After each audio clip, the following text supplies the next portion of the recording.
हाय। तो मेरे इस नए वीडियो में आप सभी का स्वागत है।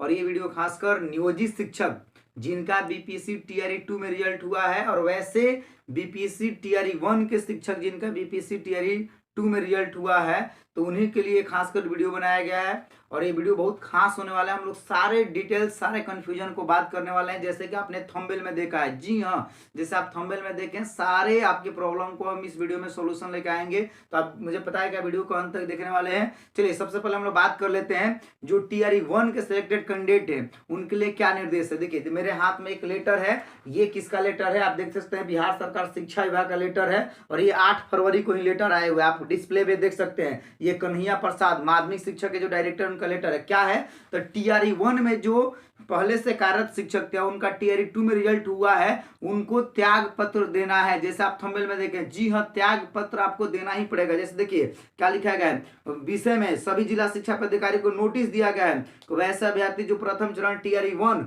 और विद्यालय अध्यापक पद पर चयनित होकर कार्यरत हैं और जिनका चयन द्वितीय चरण टीआरई 2 विद्यालय अध्यापक पद पर हुआ है, कि त्याग पत्र की स्वीकृति के बाद ही योगदान स्वीकृत करना के संबंध में ये लेटर आया है। तो आप टीआरई 1 के अगर सिलेक्टेड कैंडिडेट है भैया, तो आपको मतलब पहले रिजाइन देना होगा। टीआरई 1 में जहां कार्यरत है वहां पर रिजाइन देना होगा। और ये स्पष्ट लेटर निकला हुआ है, देख सकते हैं कन्हैया प्रसाद का ये स्पष्ट टीआरई 1 वालों के लिए लेटर है जिसमें मेंशन है। तो आपको तो भाई ज्वाइनिंग लेटर से पहले, ज्वाइन करने से पहले आपको रिजाइन देना होगा। हम लोग बात कर लेते हैं कि रिजाइन जो त्याग पत्र है वो कैसे देना है, उसका क्या रूप है। साथ में लगे हाथ नियोजितों की बात करेंगे कि विवरण पत्र और साथ में कौन कौन से डॉक्यूमेंट देने होंगे। तो सबसे पहले हम लोग बात कर लेते हैं कि टीआरई 1 के जो कैंडिडेट है उनका त्याग पत्र का जो एप्लीकेशन होगा कैसे लिखा जाएगा। देखिए ये त्याग पत्र का एप्लीकेशन है, आप डिस्प्ले पे देख सकते हैं। सेवा में जिला शिक्षा का पदाधिकारी, देखिए डीओ को आपको मेंशन करना है, क्योंकि आपका नियुक्ति अधिकार जो है डीओ है। विषय में क्या लिखना है, त्याग पत्र के संबंध में महाशय उपयुक्त विषय कहना है कि मैं अपना नाम, पिता का नाम,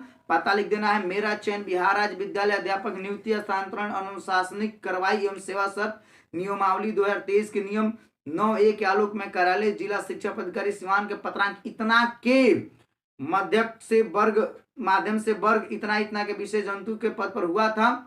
मुझे इस विद्यालय में प्रखंड जिला वगैरह के स्थापित किया गया है। अतः श्रीमान से निवेदन है कि मेरा त्याग पत्र स्वीकृत करके मुझे विद्यालय में योगदान करने की अनुमति प्रदान करें। देखिए ये आपको पहले एप्लीकेशन लिखना है अपने एचएम के पास जहां आप टीआरई 1 में कार्यरत है। और ये जो आप एप्लीकेशन लिखेंगे ये मेंशन होगा जिला शिक्षा पदाधिकारी के पास। एचएम इसको फॉरवर्डिंग करेंगे और ये फॉरवर्डिंग बीओ के पास जाएगा। ध्यान देना है, बीओ के पास ये फॉरवर्डिंग होगा, फिर बीओ इसको फॉरवर्डिंग करेंगे और अपने डायरी में मेंशन करेंगे। उसको आप लेके जाएंगे जिला शिक्षा पदाधिकारी के पास। जिला शिक्षा पदाधिकारी के पास आप इसको जमा करेंगे तो वहां से इसका जीरोक्स भी आप करा लेंगे। वहां से आपको एक रख लिया जाएगा ओरिजिनल, और आपको एक मतलब रिसीविंग के तौर पे दिया जाएगा। और फिर मतलब 1 से 2 दिन के बाद आपका इस रूप में, देखिए आप देख सकते हैं डिस्प्ले में, आप देख सकते हैं ये देखिए कार्यालय जिला शिक्षा पदाधिकारी सिवान, डीओ का नाम रहेगा। बाकी जिलों में भी ऐसे ही होगा। और आपका ये क्या है, त्याग पत्र है। ध्यान दे, टीआरई 1 के सिलेक्टेड के लिए एक त्याग पत्र है।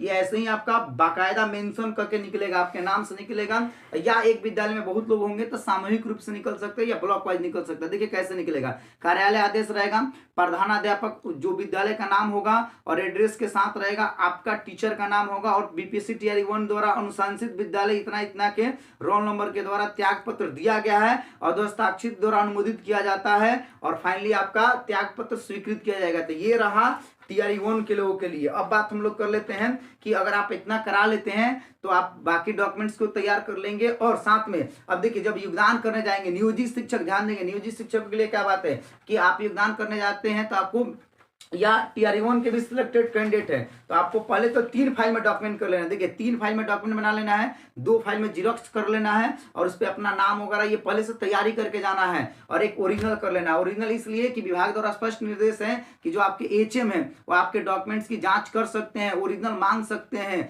और वो देख सकते हैं। और 2 जीरोक्स आप रखेंगे, एक विद्यालय में रहता है और एक डीओ के पास जमा होता है उसी दिन आपका ज्वाइनिंग एक्सेप्ट करने के लिए। देखिए ज्वाइनिंग करने से पहले, जाने से पहले आपको एक एप्लीकेशन लिखना होता है। देखिए एप्लीकेशन इस रूप में रहेगा, सेवा में श्रीमान प्रधानाध्यापक उच्च विद्यालय का नाम वगैरह रहेगा और यूडाइस कोड रहेगा, विषय आपका लिखा रहेगा। डिस्प्ले आप देख सकते हैं, महाशय उपयुक्त विषय को मेरी नियुक्ति बिहार राज्य विद्यालय अध्यापक नियुक्ति स्थानांतरण अनुशासन करवारी सेवा शर्त नियमावली 2023 के नियमों के आलोक में किया गया है। जिला शिक्षा पदाधिकारी सिवान के पत्रांक इतना इतना के आलोक में किया गया है कि आलोक में इस विद्यालय में अध्यापक के पद पर यह किया गया है। पहचान कोड वगैरह स्थापित कर देना है, श्रीमान से नाम निवेदन, ये सारी चीजों को लिख देना है। आप डिस्प्ले पे देख सकते हैं। बाकी आप पीडीएफ वगैरह इसके लिए मंगाने के लिए हमारे नंबर पर कांटेक्ट कर सकते हैं, मैं शेयर भी कर दूंगा। अब देखिए नियोजित शिक्षक के लिए क्या क्या चाहिए आपको, एक ये नो ड्यूज चाहिए, नो ड्यू सर्टिफिकेट जहां पे आपको भरकर एचएम से सिग्नेचर कराना होगा, ये पहले आप रेडी कर लेंगे। साथ में नियोजित शिक्षक है तो ध्यान देंगे, नियोजित शिक्षक के लिए बात आगे हम कर रहे हैं। आपको एनओसी देना है, जो आप भरे थे अगर डाउनलोडेड है तो उसको करना है या न्यू बनवा लेना है। अगर इस रूप में भी एनओसी है तो चलेगा। बीरमन, देखिए बीरमन टीआरई 1 लोगों के लिए भी है और मतलब नियोजित शिक्षक दोनों के लिए बीरमन है, आप बनवा लिए हैं। नियोजित शिक्षक को केवल बीरमन पत्र देना है।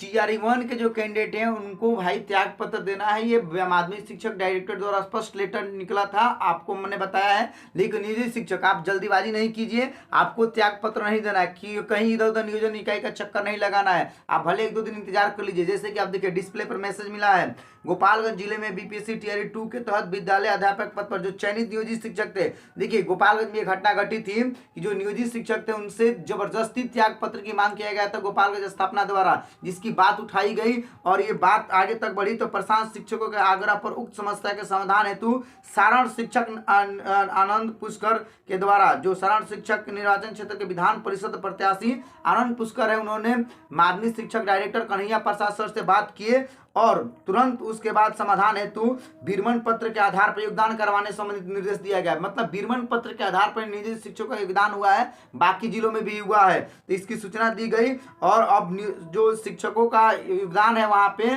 केवल और केवल बीरमन पत्र के आधार पर किया गया है। तो आप बिल्कुल परेशान नहीं हो, आपको कहीं से त्याग पत्र के लिए जल्दीबाजी नहीं करना, इसलिए इंतजार कर ले, बहुत जल्द लेटर भी निकलने वाला है। डॉक्यूमेंट्स इस रूप में अरेंज होना चाहिए, जरा समझ लेंगे। डॉक्यूमेंट्स अरेंज करना बड़ी बात होती है, डॉक्यूमेंट्स ऐसे ही अरेंज करेंगे, ओरिजिनल भी ऐसे ही रखेंगे। पहले क्या क्या होगा ध्यान देंगे, योगदान पत्र को रखेंगे, मतलब आपका एप्लीकेशन के बाद योगदान पत्र रहेगा। देखिए उसके बाद क्या रहेगा, विद्यालय स्थापना पत्र रहेगा, औपबंधिक नियुक्ति पत्र रहेगा, उसके बाद क्या रहेगा, काउंसलिंग पत्र रहेगा, जब काउंसलिंग कराया था, बीपीएससी का एडमिट कार्ड रहेगा। और डॉक्यूमेंट्स कैसे होने हैं, तो ओरिजिनल जो है लोगो, बिहार बीपीएससी का जो लोगो लगा हुआ है डाउनलोड क्रेडिट है, उसको लेके जाना है 2 सेट में, 2 सेट जिरॉक्स में, 1 ओरिजिनल में लेके जाना है। उसके बाद क्या रहेगा, एडमिट कार्ड रहेगा, देखिए सब पे लोगो लगा हुआ है, आधार कार्ड सबका ओरिजिनल भी चाहिए, इसका लोगो लगा हुआ है, ये सारा चीज देखिए। और उसके बाद आपका जो भी 10th है 12th है जो आप अपलोड किए थे लोगों के साथ, बाकी आपका डीएलएड है, बीएड है, सीटेट है, एस्टेट है, जो चीज भी है वैसे आपको चाहिए। और देखिए आपका जाति या निवास जो भी आप लगाए थे, और ये सारी चीजें चाहिए। दूसरी बात क्या है कि आप ओरिजिनल तो लेके जाएंगे, उसे सुरक्षित रखेंगे। देखिए आपको ना फोटो भी लेके जाना चाहिए, फोटो 4 आप ले लेंगे, बाकायदा फोटो इस रूप में होना चाहिए जो लगाए थे, और नाम वगैरह लिख देंगे ताकि स्कूल में जमा हो सके और डीओ कार्यालय में जा सके। लास्ट में जाते थे क्या है कि आपको आइडेंटिटी कार्ड के लिए उसी दिन फॉर्म भर देना है।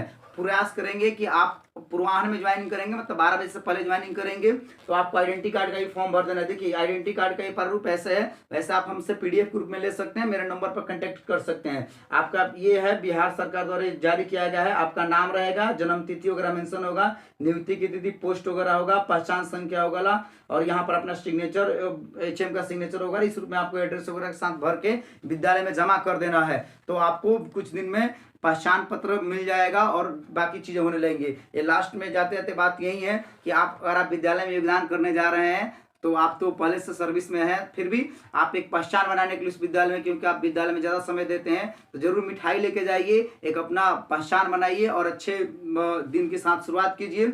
बाकी और भी हम लोग नए नए वीडियो में बात करेंगे, आपका प्रॉन से संबंधित, आपका एनपीएस से संबंधित, एचआरएम से संबंधित, छुट्टी को लेकर सीएल क्या है, एसएल के संबंधित कैसे कितना हम लोग ले सकते हैं, मेडिकल में कब जा सकते हैं, नो वर्क नो पेमेंट में कैसे जाएंगे, बिहार संहिता जो बिहार सेवक संहिता है उसके अनुसार हम लोग बात करेंगे।